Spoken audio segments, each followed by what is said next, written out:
اپنے آپ کو اپنے رب کے حوالے کر دیں، اس کی رحمتوں کے سپرد کر دیں، اتنی دیر تک زندگی میں ٹھہراؤ نہیں آتا، قرار نہیں آتا۔ مشکات میں موجود ہے، اللہ کے پیارے رسول صلی اللہ تعالی علیہ وسلم تیمارداری کے لیے گئے تو صحابہ کرام فرماتے ہیں وہ بندہ نا اتنا پتلا نحیف اور لاغر ہو گیا تھا جس طرح چڑیا کا بچہ ہوتا ہے، کمزوری ضعف طاری تھا۔ تو محبوب کریم نے اسے دیکھا تو بڑے کریمانہ انداز میں کریم فرمانے لگے، تو کوئی دعا نہیں مانگتا، تو عافیت نہیں مانگتا اللہ سے؟ عرض کی یا رسول اللہ صلی اللہ تعالی علیہ وسلم، میں نے اپنے رب کی بارگاہ میں عرض کی ہے مالک قیامت کا عذاب بڑا سخت ہے، میں نہیں برداشت کر سکتا، تو نے اگر مجھے کوئی سزا دینی ہے تو یہیں دے لے، قیامت کو نہ دینا۔ تو کہتے ہیں محبوب فرمانے لگے سبحان اللہ، او خدا کے بندے تو رب کی سزا دنیا میں بھی نہیں سہ سکتا، اللہ سے یہ بھی سوال نہ کر، تو رب سے کہہ ربنا آتنا فی الدنیا حسنۃ وفی الآخرۃ حسنۃ وقنا عذاب النار۔ تو رب سے دنیا میں بھی حسنہ مانگ، بھلائی مانگ، تو آخرت کے لیے بھی بھلائی مانگ، تو اس سے عافیت کا سوال کر۔ تو نے یہ سوال کیوں کیا؟ عرض کی یا رسول اللہ کرم ہو گیا ہے، مجھے سمجھ آ گئی ہے، اب میں اسی طرح ہی کروں گا۔ عزیز دوستو، ہم کہاں سہ سکتے ہیں؟ ہم دنیا میں رب کی سزا ہم نہیں سہ سکتے، ہم کمزور ہیں، تو گرمی نہیں سہ سکتے، شدید سردی نہیں سہ سکتے، شدت کی بھوک لوگ نہیں سہ سکتے، کوئی آزمائش نہیں سہ سکتے۔ وہ جو لوگ بعض اوقات کہہ دیتے ہیں نا جی فلاں چیز ہمارے اعمال کا نتیجہ ہے، تو میں کیا کرتا ہوں نہ کو یار، ہم تو یہ بھی نہیں سہ سکتے، ہم کہاں برداشت کر سکتے ہیں، ہمیں تو وہ معاف ہی فرمائے، ہم حساب والے ہے ہی نہیں، ہم تو صرف معافی والے ہیں۔ ہم سے نہ حساب پوچھے، اس نے حساب پوچھا تو پھر تو بڑی مشکل ہو جائے گی، اگر اس نے حساب پوچھا تو بڑی رسوائی ہو جائے گی، اگر حساب پوچھا تو مشکلات سامنے دکھائی دینے لگ جائیں گی۔ ہم سے تو وہ درگزر والا معاملہ کرے، ہم سے تو وہ کہے جا میں نے محبوب کے صدقے تجھے معاف کیا، جا تیرے لیے رحمت اور بخشش والا فیصلہ کیا۔ وہ کوئی سبب اس کی رحمت کسی سبب کو دیکھ لے اور درگزر کر لے۔ ہارون رشید نا اپنے محل کی چھت پہ ٹہل رہا تھا، سب سے اوپر والے چوارے پر، نیچے سے حضرت بہلول دانا گزر رہے تھے، اوپر اس کے ساتھ سپاہی بھی تھے، گن مین بھی تھے۔ اس نے کہا یہ بابا تو ذرا اوپر اٹھاؤ۔ انہوں نے ایک ڈولی، ایک ٹوکری سمجھ لیں، اس کو رسیاں باندھ کے نیچے پھینکا۔ نیچے جو سپاہی تھے ان کو کہا کہ یہ بابا جی کو پکڑ کے اس میں بٹھاؤ۔ انہوں نے جبرن تھاما بابا جی کو، اس میں ڈالا، اوپر والوں نے کھینچ لیا۔ 2-3 منٹ لگے۔ ہارون رشید کے سامنے حضرت بہلول دانا پہنچ گئے تو تھوڑے ناراض بھی ہوئے کہ یہ کوئی طریقہ تو نہیں نا بلانے کا۔ ملاقات ہوئی تو کہا کیوں بلایا؟ کہنے لگا ایک مسئلہ پوچھنا تھا۔ فرمانے لگے بادشاہ ہے نا، تیرے مسئلے پوچھنے کا بھی اپنا ہی انداز ہے، پوچھ مسئلہ۔ کہنے لگا بابا پوچھنا تھا کہ آپ اللہ تک کیسے پہنچے؟ حضرت بہلول دانا چپ کر گئے۔ 2-4 منٹ کے بعد کہنے لگے جس طرح ابھی زمین سے تیرے تک نہیں پہنچا، بالکل اسی طرح پہنچ گیا ہوں رب کریم کی بارگاہ تک، اور وہ بھی جو اس نے کرم فرمایا ہے، ورنہ میں تو نہیں سمجھتا کہ میں پہنچ گیا، وہ بھی اگر تیری خوش گمانی ہے۔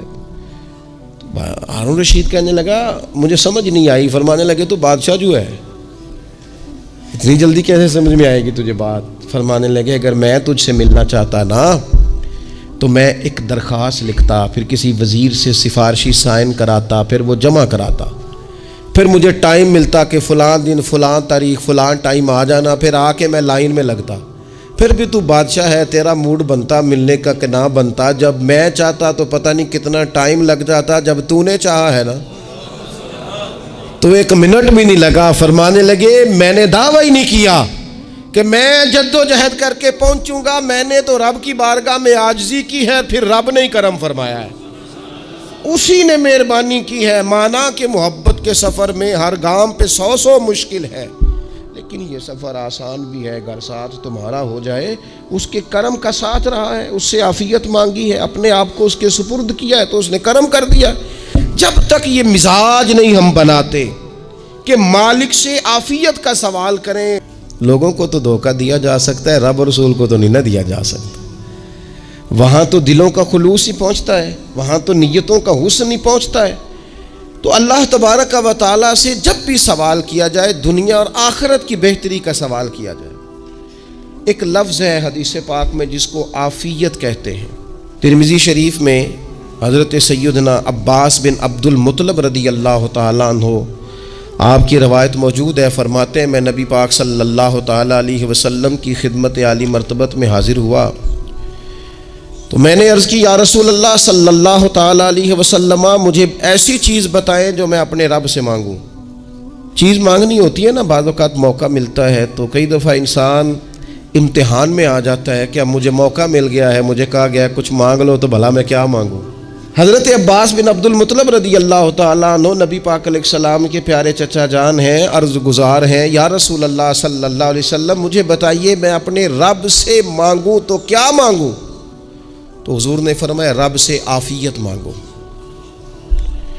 کہتے میں کچھ دن رکا، کچھ دنوں کے بعد پھر حاضر بارگاہ ہوا اور عرض کی یا رسول اللہ صلی اللہ تعالیٰ علیہ وسلم، مجھے بتائیے میں اپنے مالک سے مانگوں تو کیا مانگوں؟ تو حضور نے پھر فرمایا اللہ سے مانگنا تو عافیت مانگنا۔ بزرگ فرماتے ہیں یہ عافیت کیا ہے؟ عافیت یہ ہے کہ یا اللہ ظاہری پریشانیاں، باطنی پریشانیاں، اے اللہ ظاہر کے میل کچیل بھی دور ہو جائیں، باطن کے بھی دور ہو جائیں، اے اللہ ہر معاملے میں، ہر آزمائش میں، ہر دکھ میں ہمیں تیری پناہ نصیب ہو جائے، یہ عافیت ہے۔ اور صوفیہ کرام فرماتے ہیں عافیت سے بڑی نعمت کوئی نہیں اگر کسی کو میسر آئے تو، عافیت سے بڑا حسن کوئی نہیں اگر کسی شخص کو یہ نصیب ہو جائے۔ اور ایک اللہ والے نے تو ایک اور بڑا خوبصورت ترجمہ یہاں کیا ہے، وہ کہتے ہیں عافیت کا مطلب ہے دل کا قرار، عافیت کا مطلب ہے باطن کا سکون، عافیت کا مطلب ہے انسان کے مزاج کا حوصلہ، ٹھنڈک، بردباری۔ اس بندے کو عافیت نصیب ہو جاتی ہے گویا اللہ اسے سکون کی دولت عطا فرما دیتا ہے، تھوڑے پیسوں میں بھی سکون، بغیر شہرت کے بھی سکون، کوئی بات مان لے تب بھی سکون، کوئی دھتکار دے پھر بھی سکون، لوگوں کی گڈ بک میں ہو پھر بھی سکون، اور اگر لوگ سارے مخالفت میں آ جائیں تو چونکہ اللہ نے عافیت دی ہے پھر بھی سکون۔ اللہ تعالیٰ نے ان لوگوں کو قرار کی دولت، اللہ سے عافیت مانگی جائے، اس میں دنیا کی بھی بھلائی شامل ہے، آخرت کی بھی بھلائی شامل۔ نبی اکرم صلی اللہ تعالیٰ علیہ وسلم توجہ دلاتے کہ اللہ سے تم عافیت مانگو، ہمارا نہ جی، کیونکہ سب سے بڑا مسئلہ روحانی تربیت کا ہے۔ ہمارے ہاں باتیں ڈھیر سارے لوگوں کو آتی ہیں اور بہت زیادہ آتی ہیں، منصوبہ بندی کرنا، پلاننگ کرنا، اپنے معاملات کو خود سے کیسے لے کے چلنا ہے، کیسے ٹھیک کرنا ہے، اپنے حق میں دنیا کو کس طرح قائل کرنا ہے، یہ ڈھیر سارے لوگوں کو آتا ہے، اور اپنے حق میں دلائل کس طرح قائم کرنے ہیں، اس میں بہت سارے لوگ خود کفیل ہوتے ہیں، انہیں کسی سے مشاورت کی بھی ضرورت نہیں ہوتی۔ لیکن اللہ کی بارگاہ سے اپنا رشتہ کیسے جوڑنا ہے، مالک سے کرم کا سوالی کس طرح کر کے ہونا ہے، اللہ سے عافیت کا سوال کیسے کرنا ہے، یہ چونکہ روحانی تربیت میں ہمارا مزاج نہیں ہوتا لہذا ہم اس طرف جاتے نہیں، ہم وہ اپنی مرضی کی چیزیں، یعنی وظیفہ پوچھ کے گئے ایک صاحب، کچھ عرصے کے بعد آئے ہیں تو آ کے کہتے ہیں مولانا صاحب، پیر صاحب یا قاری صاحب یا فلاں صاحب، کسی سے بھی پوچھ کے گئے، کس چیز کو نیک آدمی جانا، پھر لوٹ کر آ کے کہتے ہیں کہ آپ نے وظیفہ بتایا تھا پر کام کوئی نہیں ہوا۔ تو میں تو صاف کہتا ہوں اور کھلے دل سے کہتا ہوں کہ بھئی وظیفہ آپ کو بتایا تھا کہ اللہ کی رحمت متوجہ ہوگی، خدا کی رحمت کو آواز دینے کے لیے وظیفہ دیا تھا، کوئی بھی وظیفہ رب کو مجبور تو نہیں نہ کر سکتا معاذ۔ اور وظائف کس لیے پڑھے جاتے ہیں کہ جلدی سے معاملات ٹھیک ہو جائیں، میرے حق میں چیزیں بہتر ہو جائیں، تو اللہ کی رضا کے لیے پڑھے جاتے ہیں۔ تو وظائف کو، عبادات کو، نوافل کو، تلاوت کو، درود پاک کو تو رضا الہی کا ذریعہ بنانا چاہیے، لیکن ہم چونکہ ایک پورا الجھاؤ رکھتے ہیں اپنی دنیا داری کے معاملات سیدھے کرنے، ایک پورا خیر رکھتے ہیں۔ وہ لوگ ملتے رہتے ہیں مختلف بزرگوں کی نسبت کے تعلق سے، تو بعض جگہوں پہ بعض لوگ بڑے تیز ہوتے ہیں، یعنی ان سے آپ کی ملاقات ہوتی ہے تو بندے کو محسوس ہوتا ہے کہ یار اسے تو پہلے ہی ساری باتوں کا پتہ ہے، اور کئی دفعہ ان سے ملنے کے بعد احساس ہوتا ہے کہ یار اس سے تو تھوڑا سیکھ ہی لیتے تو بہتر تھا، یہ تو بات بڑی آگے نکل گئی۔ سارا پتہ ہوتا ہے، باشعور ہوتے ہیں، لیکن ڈر آتا ہے اللہ سے۔ اتنا باشعور آدمی، سمجھدار، پنچایت، پریا، لوگ، دین، دنیا سارا پتہ ہے، نماز کا ٹائم آ گیا تو وہ چھپتا پھرتا ہے۔ اس کی طبیعت پر بوجھ بن رہا ہے معاذ اللہ اللہ کے حضور حاضر ہونا، اسے خیر کا کام کرنا پڑ رہا ہے تو وہ ادھر ادھر نکلتا جا رہا ہے۔ تو سوال یہ ہے کہ پھر یہ شعور کا کیا مطلب رکھا ہوا ہے ہم نے؟ پھر اللہ سے دعا کرنے کی ضرورت نہیں۔ وہ حضرت عارف رومی رحمۃ اللہ تعالی علیہ فرمایا کرتے تھے بعض لوگوں کو رب سارا کچھ دیتا ہے، سجدے کی توفیق نہیں دیتا۔ اس کا مطلب یہ ہے کہ وہ کہتا ہے یہ سارا کچھ لے اور نکل جا، میرے گھر نہ آنا، رکھ سارا کچھ پاس۔ رب سے عافیت مانگی جائے، اس سے اس کا فضل مانگا جائے، اس سے اس کا کرم مانگا جائے۔ اللہ کے پیارے رسول صلی اللہ تعالی علیہ وآلہ وسلم اس عافیت مانگنے پر زور دیتے، توجہ دیتے۔ میں آپ کو صحیح بتاتا ہوں، رب نے اگر کسی بندے کو عافیت میں رکھا ہو نا تو حالات کیسے بھی برے چل رہے ہوں اس کا بگاڑ کچھ نہیں سکتے۔ اور اللہ تعالیٰ معاف کرے، 100 دفعہ خاکم بدہن اگر کسی وقت اس کے کرم کی نگاہ پھر جائے تو پھر سارے اسباب سمیت بھی انسان اپنے پیروں پہ کھڑا نہیں رہ سکتا۔ اس سے جب تک طلب کرم نہیں ہوتا، طلب عافیت نہیں ہوتی، اس کی بارگاہ سے جب تک بندہ مومن پورا رجوع نہیں کرتا، یہ عافیت اتنی اعلیٰ چیز ہے کہ نبی پاک علیہ السلام نے فرمایا آذان اور اقامت کے درمیان جو وقت ہوتا ہے اس میں دعائیں رد نہیں ہوتی۔ دعا مانگا کرو گے تمہاری اللہ اپنے فضل سے قبول کر لے گا۔ عرض کی یا رسول اللہ کیا مانگے؟ تو فرمایا عافیت مانگو رب سے۔ حضرت انس بن مالک حدیث کے راوی ہیں رضی اللہ تعالیٰ عنہ، یہاں بھی فرمایا یہ عین قبولیت کا ٹائم ہے، اب اللہ سے عافیت مانگ لو، اس کی پناہ۔ ہم دعاؤں میں بھی محدود ہو جاتے ہیں۔ رب دا طالب کوئی نہ ملیا، جو ملیا طالب زردہ ہو۔ دعاؤں میں بھی حد بندی۔ بعض اوقات بچے بھی تربیت کرتے ہیں نا، ایک مولانا ہے، ان کا خیال ہے کہ انہوں نے مجھ سے کچھ پڑھا ہے تو کبھی کبھی استاد جی کہہ دیتے ہیں، بہت پرانی بات ہے، انہوں نے مجھے فون کیا کہ اگر آپ کبھی تشریف لائیں، تو میں نے کہا پتر دعا مانگ اللہ کو چھوٹی جی گڈی دے وے۔ تو اس بچے نے میری بڑی تربیت کی، کہنے لگا استاد جی اللہ کو لو منگنی ہے تو وڈی ساری منگو، آپ نے محدود کیوں کیا کہ بھئی یہ چھوٹی سی اللہ گاڑی کیوں اللہ چھوٹی دے، رب دے تو بڑی دے اور رحمت سے دے، اللہ سے مانگنی ہے نا جی۔ ہم تربیت نہیں لیتے۔ میں نے اس کا شکریہ ادا کیا، میں نے کہا بیٹے تو نے بڑی سونی بات کی، اللہ تجھے اس کا اجر عطا کرے، اللہ تجھے برکات عطا کرے۔ اگر آپ نے سیکھنا ہے تو پھر آپ سیکھ لیں گے، اور اگر نہیں سیکھنا تو پھر یہی کہنا ہے ساری عمر لنگ گئی بندہ کو نہیں ملیا، چونکہ مزاج نہیں ہے نا سیکھنے کا، اس لیے پھر ملا ہی کوئی نہیں، پھر ساری زندگی کو میسر ہی نہیں آیا، کسی نے نصیحت ہی نہیں کی، کوئی آنکھوں کو بھایا ہی نہیں، خود ہی بڑے سیانے تھے، خود ہی بہت بڑے تھے، اپنا قد ہی بڑا اونچا تھا، سب ٹھگنے چھوٹے اور کمزور اور بوڑے نظر آئے۔ عزیز بھائی، جب عافیت، ایک بزرگ تھے ہر وقت اللہ سے عافیت مانگتے تھے، ہر وقت اللہ سے عافیت مانگتے تھے، ہر وقت عافیت مانگتے تھے۔ لوگوں نے پوچھا، لوگ ان کو صالح جانتے تھے، نیک سمجھتے تھے کہ حضور آپ اور کوئی دعا مانگتے نہیں، عافیت ہی مانگتے ہیں۔ فرمانے لگے میں مانگا کرتا تھا شروع میں، بعد میں خیال آیا ہے اور بھی دعائیں مانگا کرتا تھا، یہ احساس بعد میں نصیب ہوا۔ فرماتے میں مزدوری کرتا تھا، مال برداری کرتا تھا، ایک جگہ پہ ڈیوٹی کر رہا تھا تو تھک گیا، اور وہ جو کام لینے والے لوگ تھے ان کا رویہ بھی بڑا ترش تھا، تکلیف ہوئی۔ تو میں نے اپنے مالک کی بارگاہ میں عرض کی، مالک اگر 2 روٹی بغیر مجھے مشقت کے مل جائے دن میں تو تیری بارگاہ تو بڑی کریم ہے۔ کہتے ہیں میں نے یہ دعا مانگ لی، ذرا میں تھوڑا آگے بڑھا تو 2 بندے آپس میں لڑ رہے تھے، میں ان کی صلح کرانے کے لیے، انہیں بچانے کے لیے آگے بڑھا، تو میں جس کو چھڑا رہا تھا دوسرے نے میرے اوپر ضرب لگا دی، میرا بھی سر پھٹ گیا۔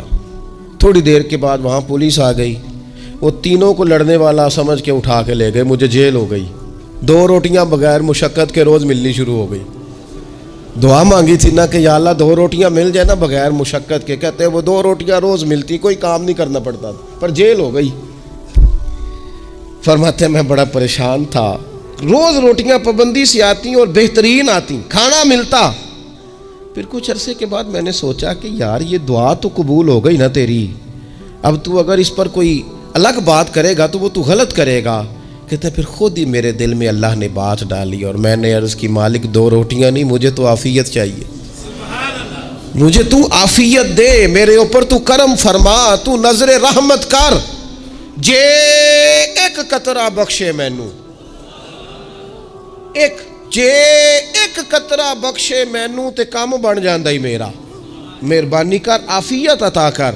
فرماتے پھر خدا نے کرم کیا، کہاں سے اسباب بنے میرے جیل سے چھوٹنے کے، کون کون میرے ضمانتی بنے اللہ ہی جانتا ہے۔ فرماتے ہیں دروازے بھی کھل گئے، رزق بھی ملتا ہے، صحت بھی میسر ہے، سجدہ بھی کر لیتا ہوں، سویرے تلاوت بھی کرتا ہوں، شام کو مدینے والے کی بارگاہ میں راج کے درود و سلام بھی عرض کرتا ہوں، میں ممکن ہوتا ہے تو کسی غریب کی داد رسی بھی کرتا ہوں۔ اب سمجھ آئی ہے ربنا آتنا فی الدنیا حسنۃ وفی الآخرۃ حسنۃ وقنا عذاب النار۔ اب سمجھ آئی ہے رب سے جب بھی مانگنا ہے عافیت ہی مانگنی ہے، اس سے کرم مانگ۔ ہم نے محدود دعائیں رکھی ہوئی ہیں، محدود، وہ جی فلانا کام میرا ہو جائے تو بھئی وہ ایک ہو گیا، اس کے بعد پھر نئی ٹینشن بن جائے گی، نہیں میں جی بچوں کی شادی کر لوں جی پھر میں فارغ ہوں۔ آپ شادی کر کے دیکھیں لاگو پتہ جائے گا کیسے فارغ ہوتے ہیں۔ آپ یہاں رکتے کیوں ہیں؟ آپ خدا سے عافیت کیوں نہیں طلب کرتے؟ اس کی بارگاہ سے وہ کیوں نہیں مانگتے کہ جو ایک قطرہ ملے تو دنیا اور آخرت کے سارے کام ہو جائے؟ اس سے اس کی رحمت کا سوال کرے، اس سے اس کے کرم کا سوال کرے۔ اللہ کی بارگاہ میں بھی حاضر ہونا اور جچی تلی اور جناب ناپ تول کر اور محدود چیزوں کا سوال کرنا، مالک سے مانگیں، اور وہ جب دیتا ہے تو دیتا بھی بے حساب ہی ہے، وہ جب عطا کرتا ہے تو کرم کے دروازے کھول کے عطا کرتا ہے، ورنہ تو ایک الجھن سے انسان نکلتا ہے دوسری میں الجھ جاتا ہے، ایک گتھی کو سلجھاتا ہے۔ پھر اقبال رو پڑے تھے، کہنے لگے میں عقل کی گتھیاں سلجھا چکا ہوں، یا رب مجھے صاحب جنوں کر دے۔ اللہ یہ بڑا میں نے ہیر پھیر دیکھ لیا، مجھے دیوانہ بنا، اب مجھے جنون ہو، اب میں کسی کے لیے رویا کروں، اب میں کسی کی یاد میں تڑپا کروں، اب میں رات کسی کے لیے میری آنکھیں بیدار رہیں۔ یہ بڑی ہو گئی دنیا داری، عقل کی گتھی حالانکہ نہیں سلجھتی، پر اقبال کہتے ہیں عقل کی گتھیاں سلجھا چکا ہوں، یا رب مجھے صاحب جنوں کر دے۔ اور پھر کہنے لگے بجھی عشق کی آگ اندھیر ہے، اب یہ مسلمان نہیں یہ خاک کا ڈھیر ہے، تو مٹی بن کے رہ گیا کیا؟ کہاں اپنی ساری توجہات کا قبلہ کس چیز کو؟ میرے عزیزو اللہ سے عافیت۔ نبی پاک علیہ الصلوۃ والسلام نے ایک شخص سے پوچھا کیا دعا مانگ رہے ہو؟ تو اس نے کہا یا رسول اللہ میں اللہ کی بارگاہ میں صبر کا سوال کر رہا ہوں۔ تو حضور فرمانے لگے صبر تو مصیبت پر ہوتا ہے۔ یا رسول اللہ پھر کیا مانگوں؟ آپ ان جملوں اور لفظوں کی گہرائی کو سمجھیں، صبر کے لیے تو پہلے مصیبت آئے گی پھر صبر آئے گا، تو یا رسول اللہ کیا مانگوں؟ فرمایا تو رب سے عافیت مانگ۔ مانا کیا ہے؟ مصیبت آئے کیوں؟ اللہ تجھے اپنی حفاظت کے حصار میں لے لے، وہ وقت ہی کیوں آئے کہ جب تیری طبیعت الجھ جائے، جب تو پریشان ہو جائے، جب تو اللہ سے عافیت مانگنا۔ جب تو عافیت مانگے گا تو اگر کبھی مشکل آئے گی بھی نا تو خدا پھر اپنے فضل سے مشکل سے نکلنے میں رستہ بھی بڑی جلدی عطا فرمائے گا اور تیرے اوپر فضل فرمائے گا۔ اگر عافیت، یہ جو ہم نبی پاک کی امت ہے نا، تو یہ ہمارے گرد اللہ کے فضل اور اس کی رحمت کا حصار ہے، یہ حصار ہے ہمارے گرد۔ وہ درویش نے کہا تھا نا کہ کروں شکر کتنا اور کروں فخر کتنا کہ تیرے کرم نے مجھے فائز المرام کیا، دیکھو بنا کے سید عالم کا امتی مجھ کو گناہ سے پہلے ہی بخشش کا انتظام کیا۔ ابھی میں نے غلطی کی نہیں لیکن مجھے حضور کا غلام بنا دیا، بخشش کا بندوبست پہلے ہو گیا۔ اپنے مالک سے بیمار بھی اس سے عافیت مانگے، مقروض بھی اس سے عافیت مانگے، بے اولاد بھی اس سے عافیت ہی مانگے، صاحب اولاد بھی اس سے عافیت ہی مانگے، جو دولت کے حصول کے رزق حلال کے خواہش مند ہیں وہ بھی اس سے عافیت مانگے، اور جن کی جھولی اس نے بھر دی ہے وہ بھی اپنے رب سے عافیت ہی مانگیں۔ مالک سے جب سوال کریں، ایک بزرگ تھے انہوں نے تو اپنی انگوٹھی میں لکھوا لیا تھا کہ یا اللہ مجھے عافیت عطا فرما، مگر جب بھی دیکھتا ہوں یاد آ جاتا ہے کہ اللہ سے عافیت مانگنی اپنے مالک کی بارگاہ کے اندر۔ دیکھو میں نے دیکھا ہے، وہ کسی نے کہا تھا کہ تیری خواہش ہے کہ وہ تیری آرزو کرے پوری، اور میری خواہش ہے کہ تیری آرزو بدل جائے۔ کچھ لوگ ایسی خواہشات بھی لے کے آتے ہیں کہ جو پوری نہ ہو تو بہتر ہوتا ہے۔ اس لیے آپ کو پتہ ہے موت مانگنا جائز نہیں دین میں۔ مصائب سے گھبرا کر، مشکلات سے گھبرا کر، زندگی کے مد و جزر سے پریشان ہو کر موت کا سوال کرنا جائز نہیں۔ کس طرح جائز ہے؟ ان لفظوں کے ساتھ دعا کر سکتا ہے کہ یا اللہ جب تک میری زندگی بہتر ہے مجھے زندہ رکھ، اور جب میرا دنیا سے جانا بہتر ہے پھر تو مجھے اپنی بارگاہ میں بلا لے۔ یہ بھی کیا ہے؟ یہ بھی عافیت کا سوال ہی ہے کہ یا اللہ رکھ بھی تب تک جب تک رہنا بہتر ہے۔ نبی پاک نے بھی ارذل العمر ہونے سے پناہ مانگی۔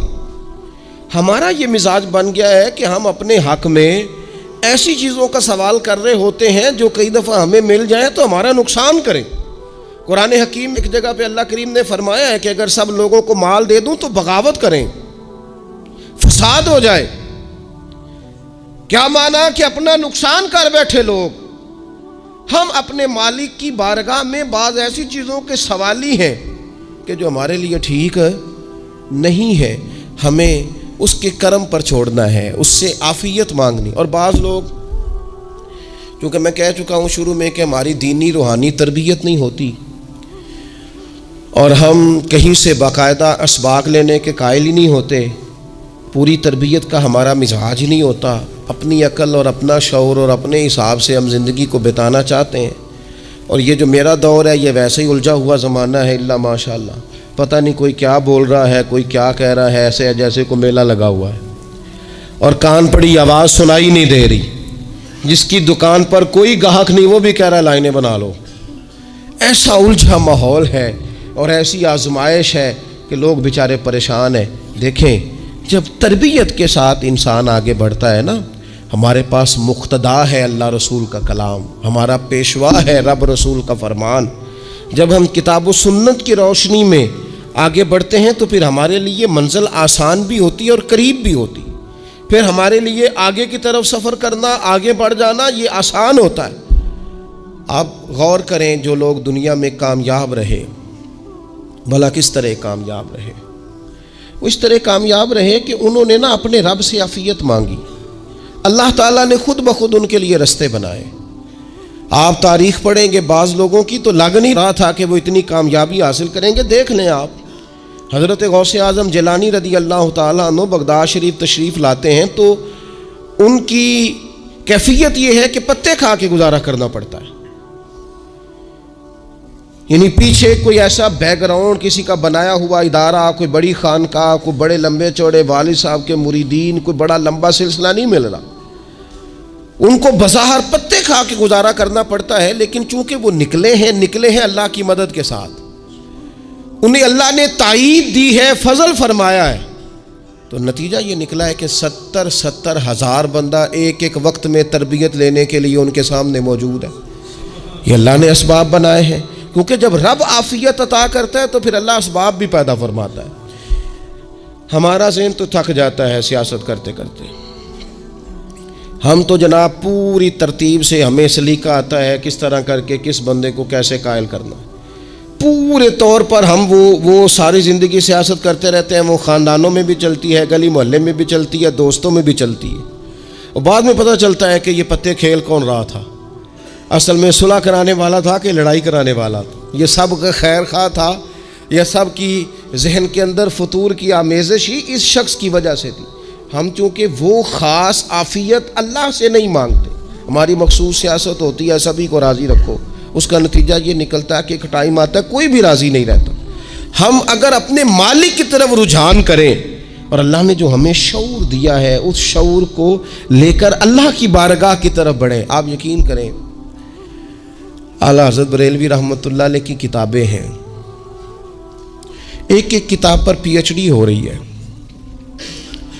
اور انہوں نے 150 سال پہلے بیٹھ کر جو کچھ لکھا تھا بئی نہیں لفظ بلفظ اس کی ضرورت آج محسوس ہو رہی ہے اور آنے والے وقت میں بڑھ رہی ہے. لیکن ان کے پاس کوئی ٹیم نہیں تھی, 50 لوگ نہیں تھے جو ان کے پاس بیٹھ کے لکھواتے, اپنا پریس نہیں تھا, ایسے لوگ نہیں تھے کہ جن کو پتہ ہوتا کہ کتاب ہم کل چھاپیں گے اور اتنے فیصد یہ مارکیٹ میں نکل بھی جائے گی. ایسا کچھ نہیں تھا. کیا تھا؟ اللہ کی مدد ساتھ تھی, تائید ایزوی ساتھ تھی, اللہ نے اپنی عافیت میں رکھا تھا. وہ قرآن مجید کی آیت کا ترجمہ کرتے ہیں نا اعلیٰ حضرت, اہدنا الصراط المستقیم, یا اللہ ہمیں سیدھی راہ پہ چلا. بہت سارے مفسرین نے کہا اے اللہ ہمیں سیدھا راستہ دکھا. فرماتے ہیں اے اللہ ہمیں سیدھی راہ پر چلا. تو کسی نے کہا حضور یہ چلا اور دکھا میں کیا فرق ہے؟ فرمانے لگے دکھانے کا مطلب یہ ہوتا ہے کہ کسی نے پوچھا میں نے گجرانوالہ جانا ہے, تو دکھانا یہ ہے کہ اسے کہا یہاں سے باہر نکلو, روڈ پہ چڑھ جاؤ, سیدھے جاؤ گے, ایک پول آئے گا اسے کراس کرنا, نیچے اترنا, وہاں سے شہر شروع ہو جائے گا. پھر اس نے اگر کوئی اندرونی جگہ شہر کی پوچھ لی تو اس کو کہا کہ رائٹ ہو جانا, پھر لیفٹ ہو جانا, پھر آگے کسی سے مزید. یہ ہے راستہ دکھانا اور ایک ہے چلانا. اس نے کہا میں نے گجرانوالہ جانا ہے, تو اس نے کہا ساتھ بیٹھنا میری گاڑی پہ, جہاں تو نے جانا ہے میں چھوڑ کے آتا ہوں. یہ راستے پہ چلانا ہے, یہ مقام تفکر ہے. آپ اس پر غور فرمائیں گے. کہتے ہیں یا اللہ تو ہمیں راستہ دکھائے گا اور دکھاتا ہے, لیکن چاروں جانب شیطان بھی تو بیٹھا ہے نا, فتنے بھی تو ہے نا. تو اگر تیری رحمت ساتھ رہے, مانا کہ محبت کے سفر میں ہر گام پہ 100 مشکل ہے, لیکن یہ سفر آسان بھی ہے اگر ساتھ تمہارا ہو جائے. تو آج کی پوری گفتگو میں آج آپ کو بڑی ذمہ داری سے یہ گزارش کر رہا ہوں, اللہ سے عافیت مانگے, ہر وقت عافیت مانگے. میری سالوں سے روٹین ہے, میں دعا مانگتا ہوں اللہم انا نسألک العفو والعافیت فی الدین والدنیا والآخرہ. اور یہ خاموش تبلیغ ہوتی رہی, میں مانگتا رہا, کئی بچوں کو ویسے یاد ہو گئی. اس کو یاد کر لیں, اللہ سے عافیت مانگیں, دین میں, دنیا میں, آخرت میں. اس کو اپنا مزاج بنائیں. اللہ تبارک و تعالی ہم سب کو عافیت نصیب فرمائے. آخر دعوانا الحمدللہ.